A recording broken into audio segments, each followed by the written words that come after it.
right now we head up to the Pacific Northwest to Portland, Oregon, and we are joined by Nick Sortor, who was arrested last night in the midst of all the chaos outside the ICE facility in Portland, where President Trump has said we need to send in reinforcements, and where the leaders of the state of Oregon have claimed there is no need whatsoever for that to occur. So, Nick, I just want to give you the floor here. I want you to tell everyone what happened to you. Just walk me through and walk us through your experiences last night.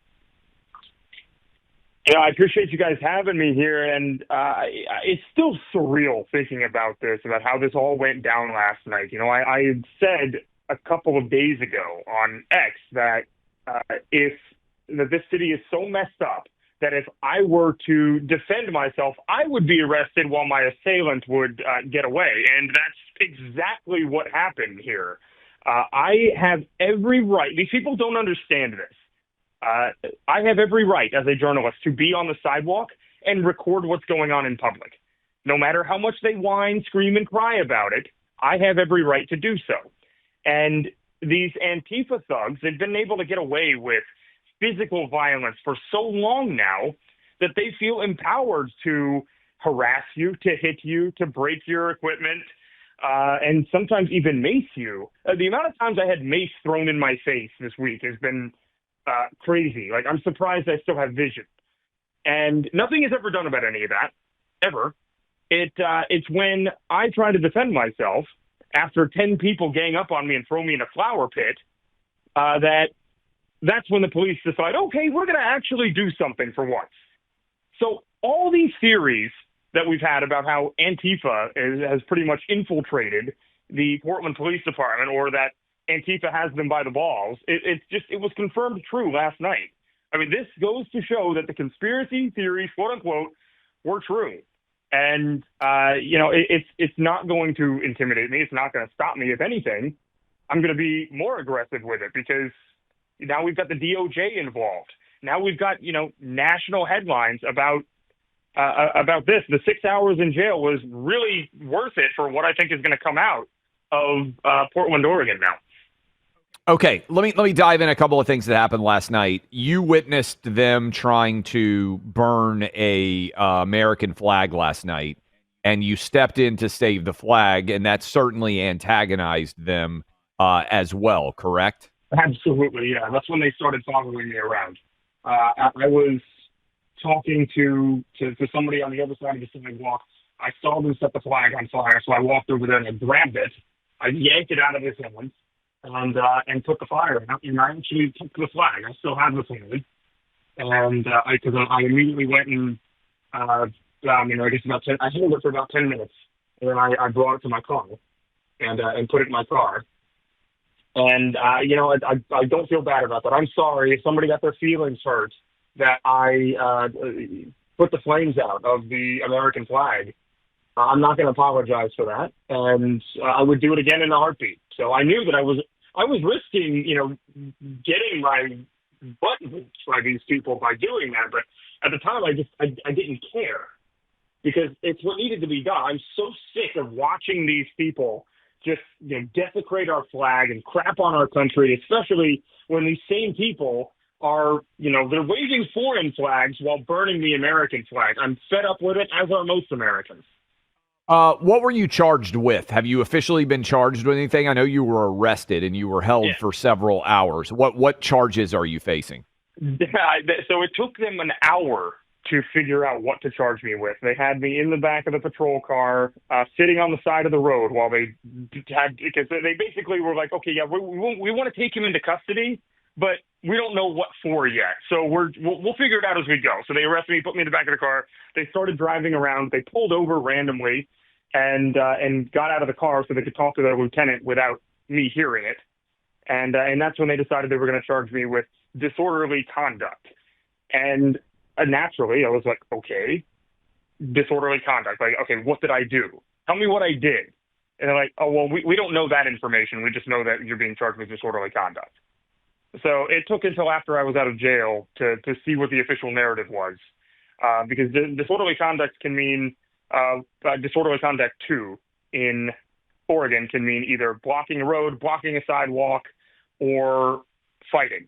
And I'm like, okay, well, the Antifa terrorists are doing the first two, constantly on a rolling basis. They're always blocking the roads, always blocking the sidewalks, and every other minute they're fighting each other. And none of them are ever charged with this crime, just me. Is that a coincidence, or was I targeted? You were called already, I believe, by the Attorney General of the United States, Pam Bondi. What did she tell you? What was that conversation like? That was a pretty incredible phone call to get this morning from Attorney General Bondi on her cell phone, calling me and telling me that she was immediately ordering Harmeet Dillon, the Assistant Attorney General for Civil Rights, to launch a full investigation into the Portland Police Bureau. Because this isn't a one-off situation. This happens frequently. It's just the difference is this time I have a platform, right? How many other victims of this police department are there? I would argue that half of Portland are victims of this police department from their lack of action, from their support for Antifa. And so that was really good. And if you know anything about Harmeet Dillon, I'm telling you, that part excited me the most. Putting Harmeet Dillon on this, Portland isn't ready for what's coming. I'm just saying. Why do you think this has been allowed to occur for so long? Because Portland is a great city. I don't know where your home base is, but it is a jewel of America. If you just consider natural beauty, it had been and long had been a thriving place, but it was safe, right? Like it might be left leaning, but it wasn't a violent place. There were not very many murders. The city was safe. Now the downtown is a mess. And I know we've got a ton of people listening to us right now on 1190 KEX in the Portland area. This all kind of went to hell, starting with the George Floyd protest, and it has continued for a long time. Left-wing politicians will say Antifa is not a thing. What would you say to those people? What would you say to anyone out there who's saying, oh, Antifa, that's not really anything to be concerned about? Yeah, well, that's a Joe Biden era talking point, right? Because they don't want to. They at the end of the day, these far left Democrats are really, hell, the leaders of the Democrat Party at this point, Ilhan Omar and Jasmine Crockett and AOC, they're never going to condemn these people, right? They actually support the message that they're getting. So the saying that Antifa is just an idea. Come down here and talk to any of them on the street. It's an organized group. They have subgroups too, like the one here is Rose City Antifa. It's an organized group, an organized effort. It's just blatantly false to say that it's just an idea and not an organization. I don't even know, but that's pretty much the modern day Democrat Party at this point. To just blatantly lie to your face and let me ask you this: don't think anything else of it. Yeah, no, I think that's totally true. We're talking to Nick Sortor, who has done incredible sort of on-the-ground journalism surrounding these protests in Portland. What do you think of the police force in Portland? Because I'm going to be honest with you. I meet officers all over the country, and they say, hey, we listen to the show. We agree with you on everything. When you got arrested, did anybody say, hey, man, I agree with you. I got to stay undercover a little bit? Do you think the Portland police as a group have been basically taken over by left-wing activism and that's why they're not arresting? Or do you think the police force recognizes how much of BS this is, but they're being led from above and not allowed to actually make the community safe? What's going on in your mind with the culture of the Portland police as it pertains to these protests? I'm going to be totally honest with you, and I'm not going to have any disrespect for the officers that arrested me yesterday, but they had a very tough time figuring out how to write a police report. It's like they just never do it anymore, and that's probably true. They are. When I was there for that 6 hours, 3 people came into the jail. The jail houses, it's the only one in Portland, in all of Portland. And 3 people came in a major American city overnight. They're not arresting anybody. They're not arresting anybody. And there was an officer that from a neighboring jurisdiction that was there with me yesterday. He had left right before this entire thing went down, but he was providing security for me.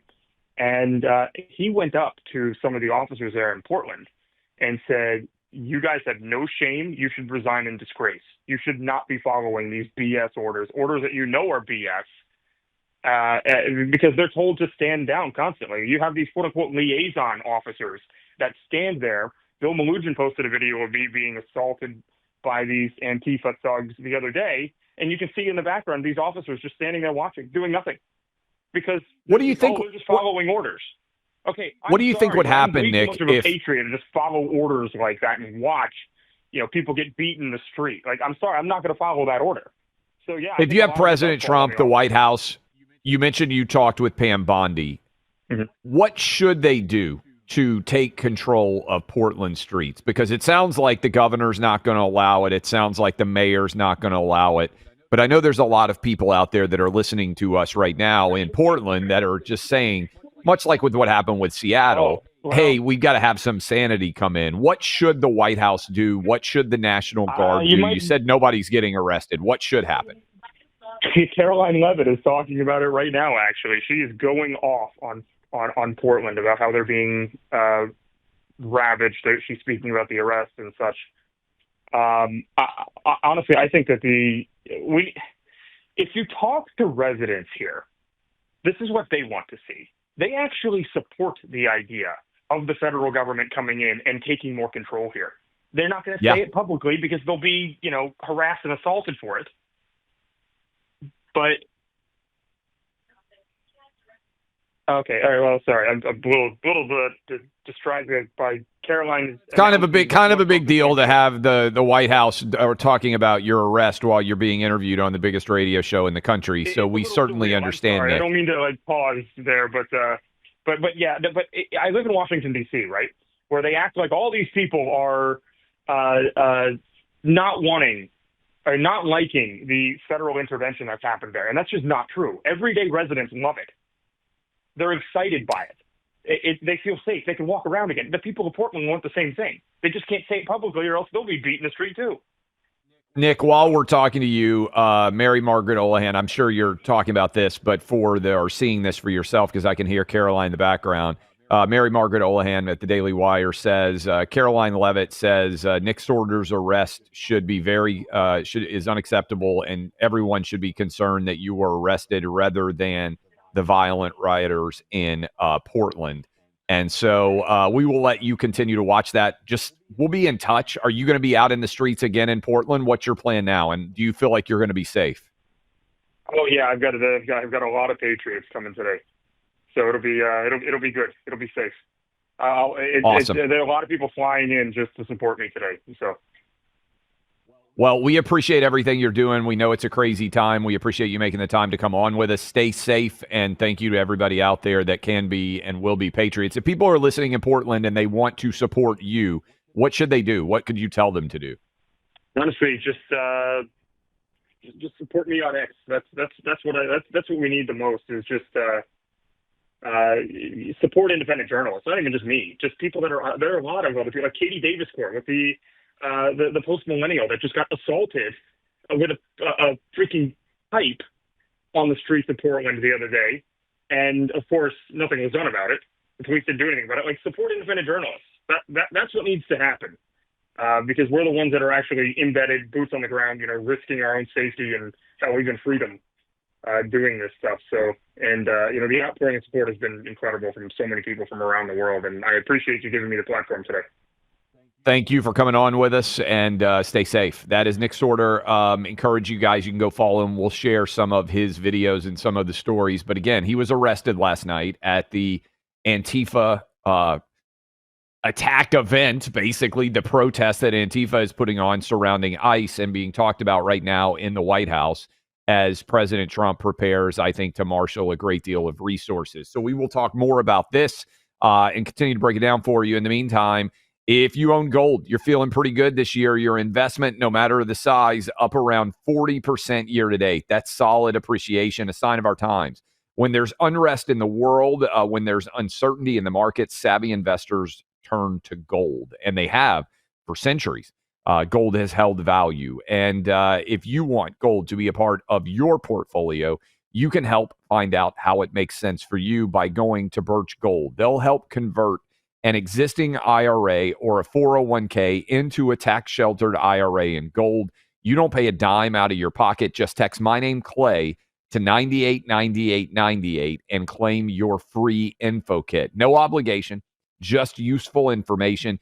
Best indicator of the future is the past, and for centuries, legitimately over 1,000 years, people have been using gold as a safe haven, as a marker of reliable investment.